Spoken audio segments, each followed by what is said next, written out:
Hello, this is Kyle and Travis with Beyond Bipolar Blog, and I wanted to discuss tonight is mental health and managing that and work.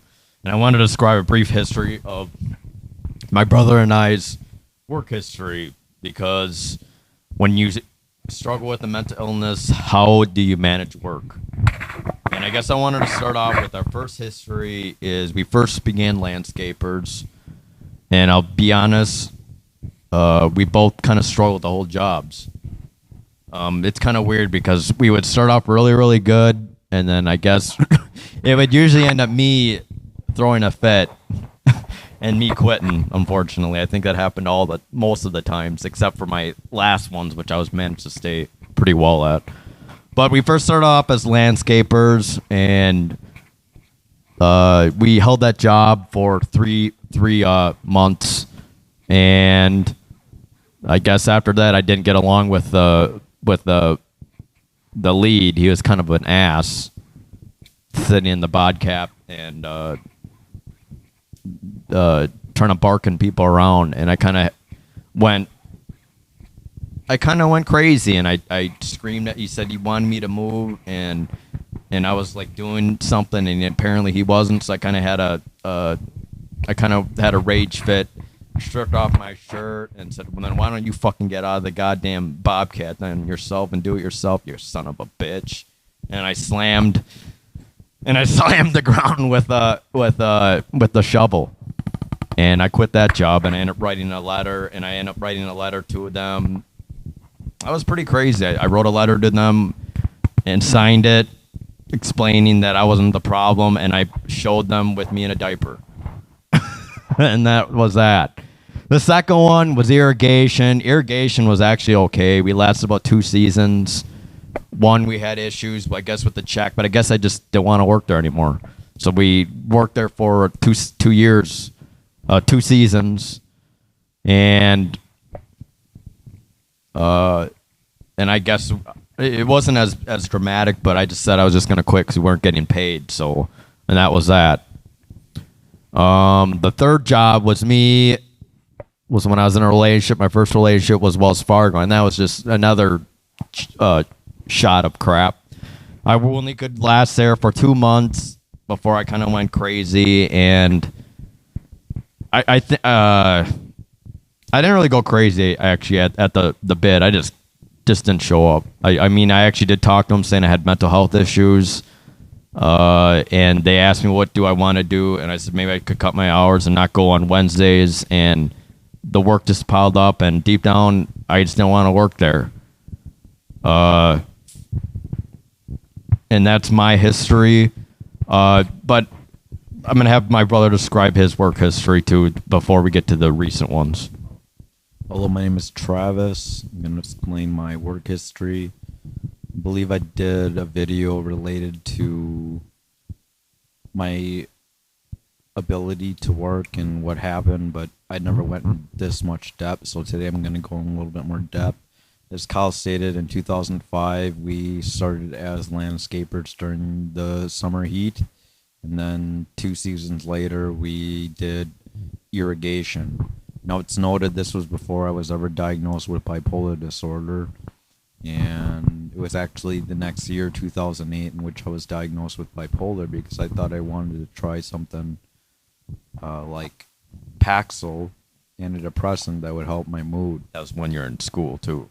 However, I dealt with a lot of crap, and in the end, I ended up seeing my family practitioner for Paxil, and then maybe 2 or 3 weeks later, I was having a manic episode, something like a drunk feeling. Anyways, let's get back to work. That was in 2009, right? So in 2009, I started Wells Fargo too, but I had a 2010. very hard time managing it because I also was going to school full-time, work full-time, and it was just very stressful because I wasn't able to get proper sleep. That was my problem too, ironically. Even though I'm not clinically bipolar, my problem was sleep, which we'll discuss more after this. And ironically, because I was bipolar, it affected my ability to sleep properly. And since I'm really not a morning person, it's really difficult and challenging to even consider working, plus going to school full time. I think the ability to maybe work was exacerbated because I also went to school full time.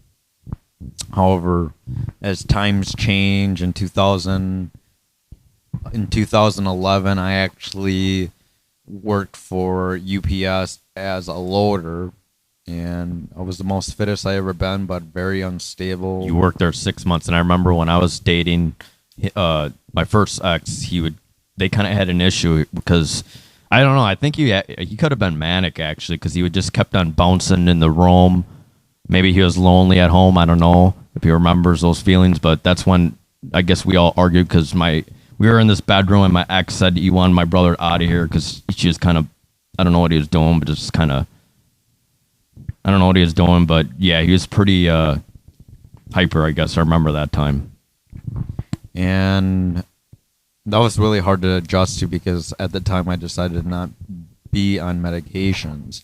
It wasn't until 2013 I tried medications, and there were various jobs that I considered doing, like a lawn mower type job. I went everywhere. That like factory job too. That I you had a crashed the factory car. job. Crashed the car. I ended up doing a very short stint working on a house, doing some landscaping type stuff or working on a house type stuff, maintenance. And then I also, so I had the factory job, the maintenance job, considered snow plowing job, trying to get my arborist certification, Engines. for cutting trees, my 2-cycle engine studies, That was very worth my it. piano tuning studies, and the truck driver studies, which I ended up going to school and I ended up not doing anything. So let's be clear that were you able to pass any of this? No. Do you blame that on your bipolar or the lack of effort or what? I was pretty I was pretty indecisive at the time. Me too. But I've been on disability since 2009, and ever since then I had a very hard time getting myself adjusted to a full-time job. So anyway, because of that, I knew I was okay financially, and I lived with my dad, and at the time I wasn't charging very much for rent. He wasn't charging very much for rent. So it was manageable, but at the same time it made me very clueless on what I really wanted to do with my life. So I spent most of my time creating stuff like music and art, airbrushing, things like that in 2013. Well, 2014 hit, that was my bad year. You tried that phone business too. You mentioned that, right? Oh, I did internet marketing for a while, and that really didn't go anywhere. I was I just remember you're downstairs and Sabrina would say that you'd call and you hated that. Project Payday, drop shipping, and So basically, to work with your mental health, you believed that you thought working from home would benefit you. I thought that would benefit me. Not only that, I felt like I was scared to work because it's been a while since I've actually. Can we talk about the janitorial one though too? Is that was coming in up? 2015. Oh. So the reason why I chose this was it was maybe 14 hours a week because I wouldn't have to use my trial work period, which we can discuss later. That is when you're on disability, you do not have to pay back, and you don't lose any money For 9 months. And because of that, I was able to stay under that trial work period, and thus I was able to get my full SSDI and my my benefits from working. So I lasted that at 6 months. I also went to DBT for like 6 months. And ironically, I lasted at that job, but I was pretty depressed. I was at my lowest weight job ever. was this? The janitorial job that I had. And then 2000... You forgot to mention something though. Something really bad happened. You were having suicidality, and you had to tell PJ. Yeah, I actually quit the job because of suicidation. And that one before, when when you you fall out with a relationship that didn't go anywhere. and when you had that manufacturing job or something that I don't know how long that stint lasted, maybe a week, you crashed the car, or you got in the ditch. Remember? That was in 2013. Oh, 2013. Okay. So you could see that the psycho work, I guess, has been a struggle. So keep going. So it was 2017. I tried to do internet marketing again. I thought I'd be able to sell a multi-level marketing scheme, which was selling Enagic waters, which is really just ionized water. And that didn't really go very well. I ended up crashing my account because I ended up getting blocked because of the fact that I actually used Ad Manager for the wrong type of mission, which was typically they didn't want me trying to sell everything else. So that failed, and I ended up spending a lot more money than I could chew. Then 2018 hit, and I ended up working in a bar, and then also doing Me too with them. and then also doing part-time or a part-time a part-time job for test scoring for kids. So I guess I wanted to lead off from there. That's why I actually stopped. Because I think with a lot of people with mental health issues, they have struggle working and holding jobs. I feel like maybe my brother struggled to an extent, but then he actually can work pretty hard. Like he did a lot of odd jobs for people too. Like my dad's girlfriend at her house painted and stuff. But I guess I just wanted to mention that 8 to 5 work has been always a struggle, and I think a lot of it with me personally was sleep. But I actually take trazodone for that, and that actually has been a remarkable way for helping me sleep, because I feel like if I don't know when I started this. I think I started this like in 2000. It had to have been 2000, maybe 14 maybe, or 15. But my problem has always been lack of sleep, and it just would up getting worse. I don't know if it was anxiety that I couldn't sleep, but this stuff just works. I know when I don't take it now, even when I'm stable now, I can't sleep, and I end up waking up later and later, which isn't good. So this has helped me actually sleep. But now that I actually have this concoction, just the trazodone, and I do take a sertraline, which is antidepressant, and a Ativan, which I rarely take. But I think after having a flexible sleep, my mental health has been pretty good. And I think since 2015, that's actually when I actually started working. When I realized that maybe I can actually go back in the workforce. Now I haven't been able to hold an 8 to 5 very often, but with me personally, things started looking up for me. I ended up working at a test scoring job 2015 for about 4 years, and within those 2 years, I actually was promoted to lead, which kind of surprised me because, I mean, I didn't think I was the hardest working or the most qualified, but for some reason they saw something in me, I guess, and that was pretty dang good, and it brought me a lot of self-worth that, hey, maybe I can work, just because it wasn't 8 to 5, it was more of a night job, which I am more of a night guy. And I know they say that sometimes it's genetic. Maybe some people are more night owls or more morning birds, but that job was pretty good, and that lasted for a bit, seasonal, every spring, scoring test scores. It took a difficult time to get management, which I think is why they kind of dropped me. But anyway, after that, I ended up working at the bar. It was okay, but I guess I didn't get along with Tuna. I don't know why. For some reason, I get bosses that like are assholes, and they kind of piss me off, and I say, screw you, I'm out of here. But maybe that's something I got to work on. But either that happened more at the bar, not at my other previous job, where I ended up being kind of a lead and manager, which was actually really good. I actually enjoyed that. The bar was okay. I knew I could do better than that. And after that, I was probably my most successful year was 2018. It was actually, I worked at the test scoring gig, and then at the bar, and then through October through December, I worked at a tech analyst job for Best Buy, and that was, I mean, it really sucked. Like at the beginning, I was really stressed out. I lost my card and stuff, but for some reason, once you just get the hang of things, it just became easy. And like I'd say after like 4 hours or so, it was supper time, and then the day was just pretty easy, even though I didn't really know much. But I guess I wanted to say that just because you have a mental health issues doesn't mean you can't work around it. I feel like my brother and I have worked around it. One was cut the hours a little bit, or just find hours that fit you. And right now, we're currently working on a painting job that's, for some reason, Trash still likes waking up early and doing it early. Maybe he's just motivated. I don't know. It's not my thing, but I'm just doing it just to get just something to do.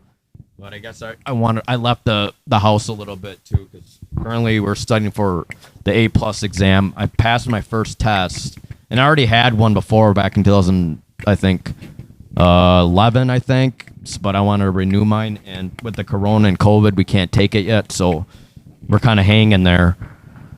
And I don't know. I may plan doing that computer job. That's where I actually see myself making money. My brother, I think he's on a different path. I think he still wants to focus on music and art, but he can explain more about what his plans are next, or if you have anything else about jobs. I thought about doing the A+ certification, but I'm also planning to maybe go back to piano technician work. I have to finish studying, and Kyle wants to join in, so I figured that since there's COVID times and we can't do anything really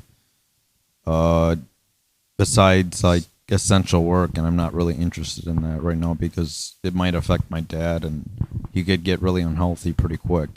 Anyways, that's it. So I wanted to ask you those. So what do you feel like work in mental health, and is it possible or not? I think it's very possible actually. And what's your solutions, I guess? My best solution is you got to be on the right medication. That's number one. Can you describe those meds a little bit, or is it too much? I've described like your it sleep. before. Okay. So the reality is, if you're on the right cocktail medications, you can pretty much do anything and handle a job if you really want one. And you've been waking up early for this job too, so. And because of that, you can have the confidence and get where you really want to go. And to start things off, you have to start small. So if you don't want to use trial work periods and still get your disability money, or if you're not on disability and you want to at least start something, you can try part-time work that might be available. There is like jobs that work 20 hours or less, and you have to be careful because if it's more than that, you might have to be using a trial work period, and you only have 9 of those if you're on disability. However, because of that, you can develop confidence, and hopefully with that, you can do anything that you really want to. Sometimes it just takes that step of just pushing yourself to do something you're really uncomfortable with. That's exactly. That might be odd hours, or maybe you don't like getting up early, or too long of a job. It's very important to start out small and then develop confidence so you can do something more beneficial with your life, or gear yourself towards something that you really want to do. But like I said, being the right cocktail meds can be beneficial. Seeing a therapist could be beneficial. Going to dialectical behavioral therapy groups can be beneficial. Going to support groups can be beneficial. And all those, in a nutshell, if you have those all in sync, then pretty much you're good to go and do whatever you want to and achieve your dreams. I believe work kind of does help people too, because when you're isolated on disability, you kind of don't have that interaction. Once you have work, you actually have you kind of have a purpose. But it's good to have a balance. It's good to go out, do your job, get some money, and then but also balance your own self, in my opinion. So just because it's 8 to 5 doesn't mean you have to be those type of people. I mean, if you have a family and stuff, maybe that makes things different. But if you don't have if you don't have kids and you're not married, you can have more of a luxury to more worry about yourself than other people. And I think that's important with mental health, is that just because they confine you on the 8 to 5 doesn't mean you have to be that way, in my opinion. You can make it work. The truth is you're going to have setbacks. So if you try a job, it doesn't work, or if you go into something, you're out of focus, or you keep changing your mind, it's better to try than not try at all. However, it's good to have a goal so you can focus on something in the end. Hopefully you can achieve what you really want to do. I think that your failures, or your disinterest or not trying, can really hold yourself back from doing anything that you could possibly do in the future, because if you don't try now, then you might regret it that you didn't try it back in the day when you look back in your life. I think the most important thing when it comes to your life, besides being in the right cocktail medications, is you have to have the desire to want to make yourself better. And because of that, that might include a job, a better routine, because a job can give you a routine. That's a benefit of Working out, and having a good exercise diet, eating plan, right. eating right, and another thing is just taking care of yourself, self-care. I also wanted to bring up too.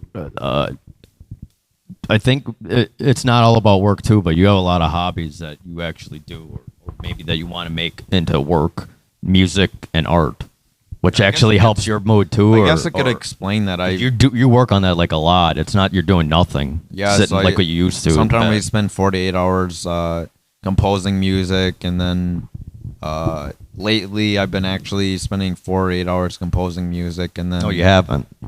and then Working. and then actually I after that I do video editing on Premiere, and then that can take up to 8 hours of my entire day. But I also break that up with working out, so I work 1 to 2 hours a day, 7 days a week now.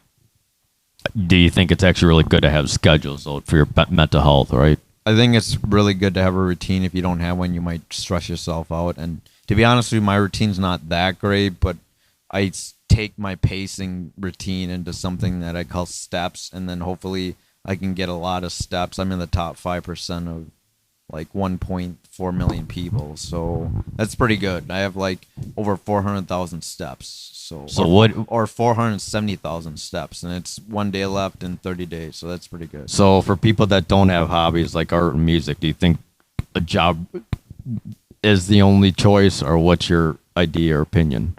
You can also volunteer. Oh, volunteer. Yep. I never did volunteering because I just felt it was pointless if I wasn't making money.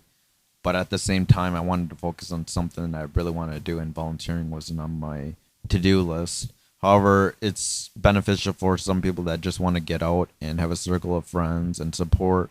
It could be very beneficial for you because the more it's people important to get out. the more people you know, the likely scenario you might find a job that you actually like, or doing something that you actually like, or maybe discover that volunteering is something that you really are passionate about. And because of that, I think that's beneficial to at least explore your options versus just sitting sedentary and doing nothing. And the reason why I wanted to explain this history is because what I learned is, like I said, nothing is end all be all. Like Travis says, make take that chance, take that risk. And also, it doesn't have to be 8 to 5. You can make things work, like Travis and I do. We make our own hours, or we just do part time at the hours that we want to do. What did you learn based off your job history? Well, the thing is, I don't recommend trying to bounce everywhere because it's not going to help you in the end. You got to try to focus on one goal and continue with that goal.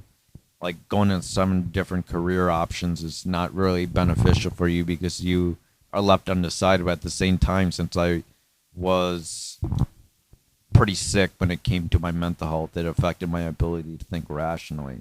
So in the end, you got to think rationally and not be judgmental on what you're going to do. You might discover something that you really like to do, and hopefully you can continue on that path. During this COVID time, it's actually been really good for me, for Travis and I. We're kind of introverted, so we don't necessarily have to go out all the time. And we have our dad's kind of old, so we kind of do have to stay inside. But we have stuff to do. I mean, that's why it's good to also improve yourself, study. That's why I wanted to renew my certification. But other than that, just hang in there. Just because you're bipolar, schizophrenic, doesn't mean you can't work at all. And if it's a job that you don't like, then that's fine. Just quit it, and then you'll find something that maybe it will work. Don't give up. No, I don't recommend self-harm. I don't recommend alcohol to push your worries away. I recommend getting help, going to the hospital, taking the right medication. At that time, if they are suicidal, developing good habits. There are people out there that might be suicidal and who have suicidal then that's probably not good to ideations. work. Then it's probably not good to work, but who knows? Their job is to... Some people who might work actually find a routine, actually might be beneficial when it came to getting out and doing something with their life. However, my recommendation is you got to it's self-service. You got to figure out what works best for you and continue down that path. Like I said, I don't recommend self-harm, cutting. I don't recommend having Alcohol. suicidal ideations. I Drugs. don't recommend drugs, alcohol. It's really hard to fight suicidal ideations for most people. But if you're ever experiencing them, maybe it's time to check out a therapist, time to check out new medications. Or call 911 or to the hospital. Go to the hospital, see a psychiatrist. That's really beneficial. And because of those support systems, you actually might get somewhere with your life. And you haven't been experiencing suicidal ideations or extreme depression? No, not recently because For how long did that last? this year's been really tremendous because Last year was too, though, wasn't it? it was pretty good last year, but because of this year, I become really healthy, become pretty much a health nut. I Lost poundage. Explain that. last week there was the day I actually paced for 5 hours, and people might think that's the stupidest thing to do, but I find it beneficial since I'm trying to lose weight. But you're watching videos when you're doing it, though, aren't you? Yeah, so part of me isn't that bored because I actually find a hobby to do, which is watch Netflix or Hulu. Anime. I'm a big anime fiend, so I actually do that when I'm totally bored. So develop something to keep your mind busy. That's the most important thing. Try not to do self-harm, alcohol, or drugs because that could Makes your life way worse. that could make your life a lot more worse than what you expect it to be. And take my word for it, I never tried alcohol or drugged or cut myself. But at the end game, I feel like even though I had suicide ideations, I went to get help when I needed it. That's so important. Going to the hospital, seeing a therapist, taking your meds regularly, seeing a psychiatrist. When you were suicidal, were you thinking about work, or did you actually say your job is actually to stay alive? In the end, work isn't the most essential thing to do. It is about maintaining composure, Health. maintaining your Mental health, health. because health is wealth. That's the one thing that you need to know, whether it's physical or mental. You got to be both mentally well, or a balance of physical, mental, and spiritual. But in the end, it's possible that working could benefit you. So try not to think that if you're sick, suicidal, you can't keep yourself busy doing really self-harm type of behaviors. You can still maybe think that, hey, maybe keeping myself busy is actually... I remember there was one time you were suicidal at the test scoring gig, weren't you? Yeah, there was a time But for some reason you got through it and you just stayed through the end term, right? A lot of my suicidality is actually related to relationships. So, so it wasn't work. so then. it wasn't actually work that makes me suicidal. It's actually... I keep my mind busy on relationships and how they failed. So that's the reason why I didn't have a very good outlet, and I was suicidal at best. Okay, so on the positive note, hang in there, guys. I know it's kind of going crazy. We actually live in Minnesota ourselves, and with the COVID and the killing of Floyd, with the officer, it's kind of hits home here. But just thought it'd be good to talk about this. But hope to see you guys soon. Take care. Bye.